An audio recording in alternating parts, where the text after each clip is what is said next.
என் பக்தர்கள் அனைவருக்கும் அன்பு வணக்கங்கள்.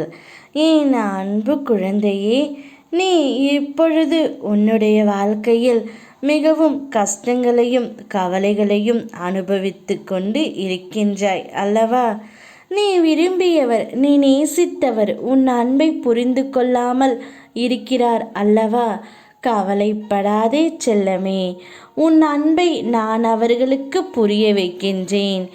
எந்த உறவாக இருந்தாலும் நீ உண்மையான பாசம் வைத்து விடுகின்றாய். ஆனால் அதே பாசம் மற்றவர்களிடம் கிடைக்க வேண்டும் என்று நீ நினைக்கின்றாய். அதில் ஒன்றும் தவறு இல்லை செல்லமே. நீ விரும்பியவராக இருக்கலாம், உன் துணையாக இருக்கலாம், உன் குழந்தையாக இருக்கலாம், உன் பெற்றோராக இருக்கலாம், யாராக இருந்தாலும் சரி, உன்னுடைய உண்மையான அன்பை அவர்களுக்கு புரிய வைக்கப் போகின்றேன். நான் உன்னிடம் ஒன்றை மட்டும் சொல்கின்றேன், கேள்.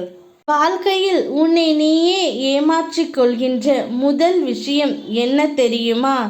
நீ பாசம் வைத்த அனைவரும் உன் மீது பாசம் வைத்திருக்கிறார்கள் என்று கற்பனை செய்வதுதான். ஏனென்றால் அது எனக்கே நடக்காத ஒன்று.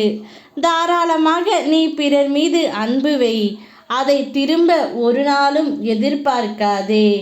வாழ்க்கையில் நீ யாரை வேண்டுமானாலும் நேசி, ஆனால் அதே அளவிற்கு உன்னையே நேசிக்க வேண்டும் என்று ஏங்கி தவித்து கொண்டு இருக்கின்றாய் அல்லவா? அந்த வாய்ப்பை உனக்கு உன் அப்பா நான் தரப்போகின்றேன். நீ மகிழ்ச்சியாக இருக்கக்கூடிய காலகட்டம் இது.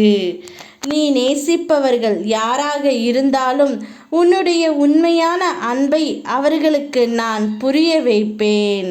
உன்னுடைய அன்பின் ஆழத்தை நான் அவர்களுக்கு எடுத்து உரைக்கப் போகின்றேன் தங்கமே. உன்னை தேடி அவர்களையே ஓடிவர செய்ய போகின்றேன். எதையும் சற்று பொறுமையாக இரு. அனைத்தையும் நான் உனக்கு மாற்றித் தருகின்றேன்.